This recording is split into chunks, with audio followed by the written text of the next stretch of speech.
भारत की जो हमारी अर्थव्यवस्था है उसको हम किस तरह से डिस्क्राइब कर सकते हैं? देखिए, अंग्रेजी में एक फ्रेज होता है 4 लेटर वर्ड, वो अच्छी चीज़ नहीं मानी जाती है। तो मेरा मानना है कि आज अगर हम अपनी अर्थव्यवस्था को डिस्क्राइब करेंगे तो हम एक 4 लेटर वर्ड का इस्तेमाल कर सकते हैं, यानी कि 4 अक्षरों के वर्ड का इस्तेमाल कर सकते हैं। लेकिन नहीं, ये वो नहीं है, ये वो गलत चीज़ नहीं है, ख़राब चीज़ नहीं है जो आप सोच रहे हैं। क्योंकि अगर आप देखेंगे कि जो सरकारी स्टेट बैंक ऑफ इंडिया है, उनका भी, सरकारी संस्था का, इतनी बड़ी संस्था का भी अनुमान है कि हमारी जो जीडीपी ग्रोथ है वो गिर के 4%, 4%। ये मेरा मानना था जब मैं कह रहा था 4 लेटर वर्ड, कोई बुरी चीज़ नहीं बोल रहा था, कि हमारी जो जीडीपी ग्रोथ है वो 4% तक गिर सकती है, ये मैं कह रहा था। तो इसको कहानी को आगे बढ़ाते हैं। मैं आपसे एक छोटी सी क्विज खेलना चाहता हूं। मैं आप पे 10 ऑप्शन आपके सामने रखूंगा। ये सारे ऑप्शन ऐसे हैं जो कि बहुत ज़रूरी हैं, बहुत ही अहम एक्शंस हैं जो कि हमारी सरकार को, हम सबको करने होंगे अगर अपनी अर्थव्यवस्था को के अंदर हमको दोबारा जान फूंकनी है। तो ये 10 ऑप्शन रखने के बाद अंत में मैं आपसे एक सवाल पूछूंगा और उसका जो जवाब होगा वो मजेदार होगा। तो चलिए ऑप्शन देखते हैं।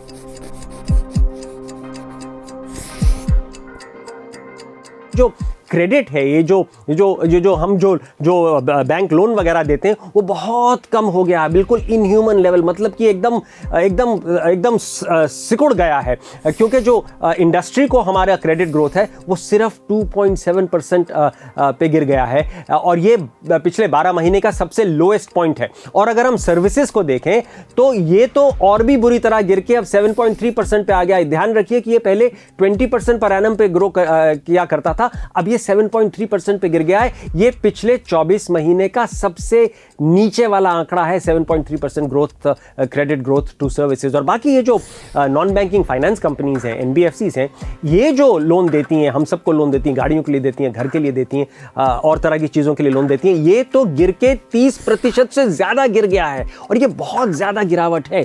इससे जो है, जो मंदी है वो बहुत बढ़ जाती है इन सब चीज़ों से। अब देखिए ऑप्शन नंबर 2।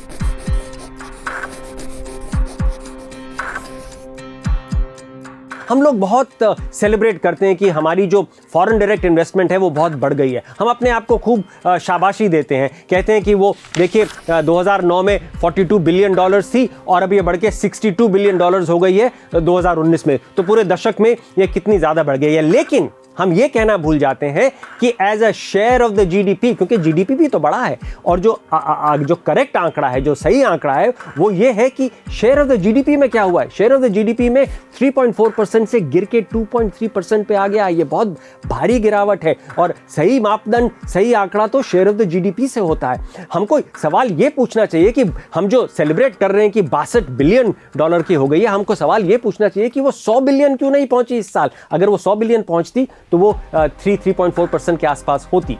अब देखिए ऑप्शन नंबर 3।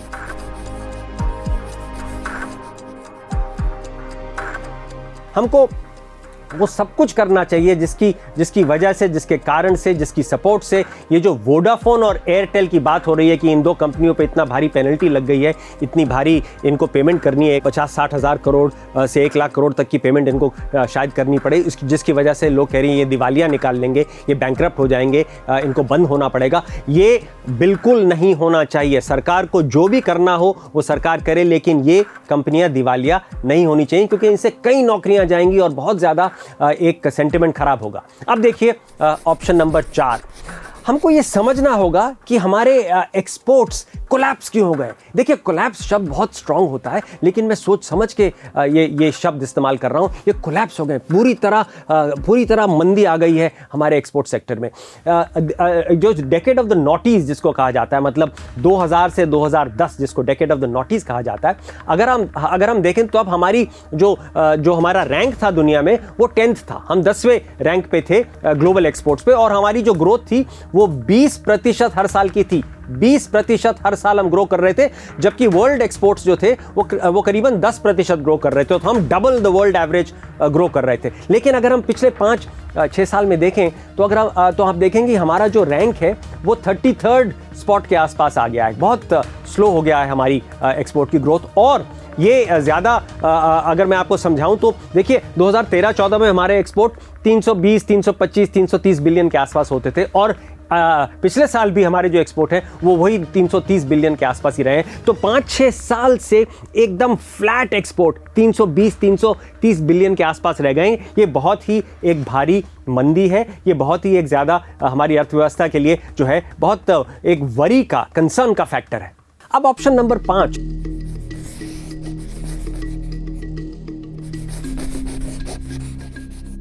देखिए हम लोग बहुत खुश हो जाते हैं कि हम लोगों ने जो वर्ल्ड बैंक की ease of doing business ranking है, मतलब कि हमने अपनी अर्थव्यवस्था को इतना अच्छा बना दिया है कि बिजनेस करना बहुत आसान हो गया हमारे देश में, कि उस रैंकिंग में हम जो है बहुत ज़्यादा हम लोगों ने छलांग लगा लिया। हम बहुत अपने आप को शाबाशी देते हैं, खुशफहमी में रहते हैं। मेरा कहना है कि हमको ज़्यादा भटकना नहीं चाहिए, इस खुशफहमी से भटकना नहीं चाहिए, क्योंकि ये बात मानता हूँ मैं कि जो मोदी सरकार है इसको शाबाशी देनी चाहिए कि जब से वो सरकार में आई है तब से हमारा जो रैंक है 79 प्लेसेस बेटर हो गया। जब वो सरकार में आई थी तो 142nd था और आज 2019 में हम 63rd पे हैं। तो ये तो मानना पड़ेगा कि हमारी इंप्रूवमेंट बहुत ज़्यादा हुई है। लेकिन कई ऐसे इश्यूज हैं जो कि ज़्यादा इंपॉर्टेंट होते हैं ईज ऑफ डूइंग बिजनेस, सरल बिजनेस इन्वायरमेंट के लिए, जैसे कि प्रोटेक्टिंग माइनॉरिटी इन्वेस्टर्स, जैसे कि इन्फोर्सिंग कॉन्ट्रैक्ट्स तो शायद सबसे ज़्यादा ज़रूरी चीज़ होती है। लेकिन इन चीज़ों में हम लोगों का रैंक नीचे गया है या वहीं पे हम स्टैग्नेट कर गए, उसमें हमारी इंप्रूवमेंट नहीं हुई है। तो इस पर ध्यान देना ज़रूरी है, इसके बजाय कि हम अपनी पीठ को थपथपाते रहें। तो खुशफहमी में हमको नहीं रहना है। अब मैं आता हूं ऑप्शन नंबर 6 पे। हमें कभी नहीं भूलना चाहिए कि ग्लोबल कम्पिटिटिवनेस इंडेक्स में हमारा जो रैंक है वो 10 पॉइंट गिरा है, बड़ा नहीं है, स्टैग्नेट नहीं रहा है, 10 पॉइंट हम पीछे पिछड़ गए। हमको ये हमेशा याद रखना होगा और उसका जो सबक है वो हमको उससे सबक लेना होगा। अब देखिए ऑप्शन नंबर 7,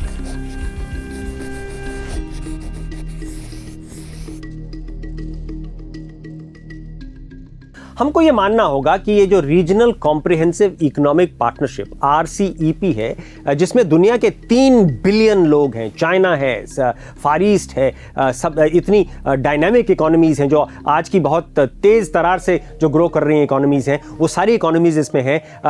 करीब ग्लोबल GDP का 20% इस ट्रेडिंग ब्लॉक में है, 20%। रीजनल कॉम्प्रिहेंसिव इकोनॉमिक पार्टनरशिप इसको कहा जाता है। हम लोगों ने डिसाइड करा है कि हम इसमें पार्ट नहीं लेंगे, हम इससे बाहर रहेंगे। तो और इसको जिस तरह से हमने अपने लोगों को समझाने की कोशिश करी, हमने कहा कि हमारा बाहर रहने से हम प्रो फार्मर और प्रो स्मॉल इंडस्ट्री का एक एक्शन ले रहे हैं। ये देखिए, ये अपने आप को एक दिल को खुश रखने के लिए, गालिब ने कहा था ना कि वो ख्याल अच्छा है, ये अपने दिल को आप खुश रख रहे हैं, क्योंकि ये जो मूव है ये इकोनॉमिकली ठीक नहीं है। इतने बड़े ब्लॉक से हम लोग बाहर नहीं रह सकते। हमको मानना होगा कि हमारा मैन्युफैक्चरिंग सेक्टर जो है हमने उसको रिफॉर्म नहीं करा है पूरी तरह से।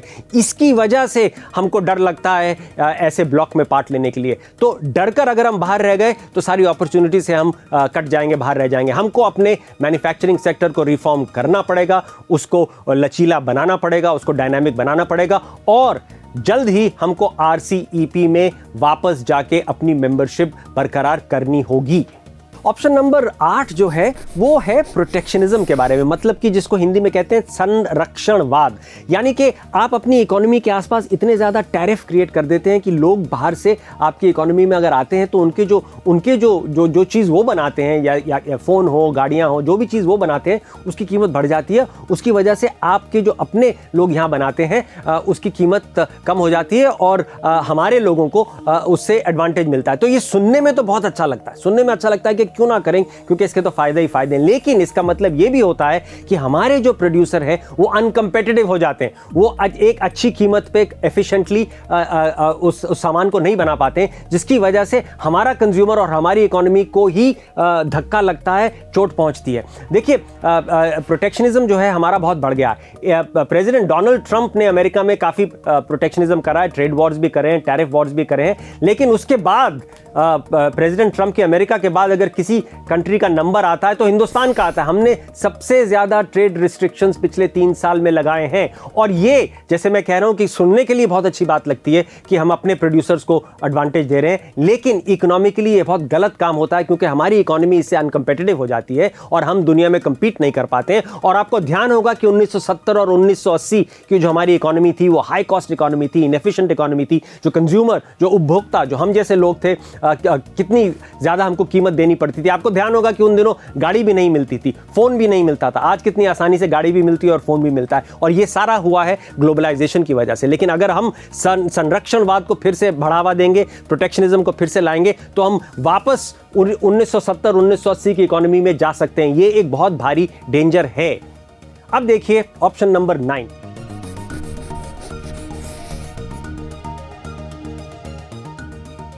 देखिए, जब मूडीज इन्वेस्टर सर्विसेज आके हमको डाउनग्रेड करती है और कहती है कि हमें लगता है कि सरकार का अब इंटेंट रिफॉर्म का थोड़ा ढीला पड़ गया है, थोड़ा डर सा गया हिंदुस्तान रिफॉर्म करने का, तो हम कहते हैं कि ये मूडी जो है ये किसी के एजेंडा पे काम कर रहा है, ये मूडी ठीक नहीं बोल रहा है। देखिए, मैसेंजर को मारना बहुत आसान होता है, लेकिन मैसेंजर को मारने से सच्चाई को आप छुपा नहीं सकते। तो सच्चाई को हमको स्वीकार करना होगा कि जब मूडीज इन्वेस्टर सर्विसेज कहता है कि आपको हम डाउनग्रेड कर रहे हैं, तो हमको उसको समझना होगा कि क्यों हो रहा है, और उससे हमको जूझना होगा और वो सब कुछ करना होगा जो कि हमारा रैंक वापस ठीक हो जाए सॉवरन रेटिंग में। अब देखिए फाइनल ऑप्शन नंबर 10। देखिए, एक बहुत ही अजीब चीज़ हो रही है आजकल। मैं तो 30 साल से रिपोर्ट कर रहा हूँ इकोनॉमी में, शायद मैंने कभी नहीं देखा। एक डुअलिटी सी आ गई है, एक अजीब सी चीज़ हो गई है कि हमारा जो आज का बिजनेस कॉन्फिडेंस है वो इस तिमाही में सबसे नीचे गिर गया है। 103 पॉइंट पे आ गया है, जो कि पिछले 6 साल में सबसे नीचे है बिजनेस सेंटिमेंट, बिजनेस कॉन्फिडेंस। और ये कंपेयर करता है, कहा जाता था कि यूपीए सरकार, मनमोहन सिंह सरकार का जो सबसे बुरा साल था 2013, जो सबसे बुरा साल था इकोनॉमी का, तब तो बिजनेस कॉन्फिडेंस 100 पे आ गया था। तो आज का बिजनेस कॉन्फिडेंस 103 पे है, तब 100 का था, और ये 6 साल का सबसे लोएस्ट पॉइंट है।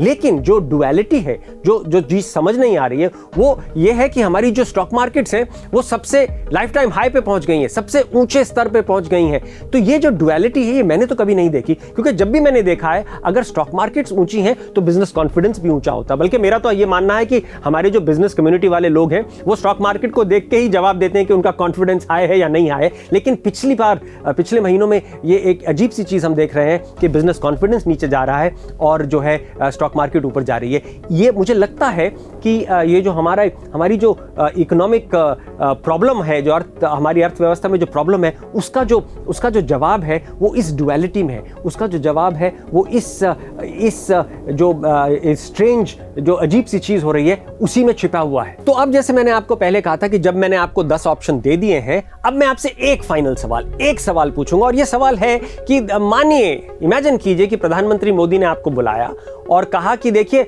मेरे सामने वो सारे 10 ऑप्शन हैं जो अभी आपने देखे हैं, लेकिन मैं चाहता हूं कि मेरी जो सारी शक्ति है, मेरी जो सारी एनर्जी, मैं एक चीज पे लगाऊं, एक चीज को पूरी तरह से ठीक कर दूं, तो जिसकी वजह से वो इतनी पावरफुल एक सिग्नल जाए इकोनॉमी में, जिसकी वजह से चारों तरफ जो है जितने भी प्रॉब्लम है वो अपने आप सुलझने लग जाए। तो मुझे ये बताइए कि वो कौन सी एक चीज है इन 10 ऑप्शंस में से जो अभी आपने देखे हैं, उनमें से किस पे मुझको अपनी एनर्जी लगानी चाहिए। देखिए डियर व्यूअर, ये तो लाजमी है कि आप अपनी जजमेंट से, अपनी सोच से ये चुन लेंगे इन 10 में से आप कौन सा बताएं प्रधानमंत्री को कि सबसे ज्यादा जरूरी है। लेकिन जहां तक मेरा अपना अनुमान है, जहां तक मेरी अपनी जजमेंट है, मुझे लगता है जो नंबर 10 पे मैंने बोला ना, वही सबसे जरूरी है। क्योंकि आज बिजनेस कॉन्फिडेंस लो होने का कारण क्या है? आज का कारण यह है, एक अंग्रेजी में बहुत एक नया शब्द इस्तेमाल होने लग गया है, अदर्ड। मतलब कि आप किसी को अपने से अलग, अपने से पराया बना देते हैं, किसी को पराया बना देते हैं। तो वो एक अदर्ड की जो फीलिंग है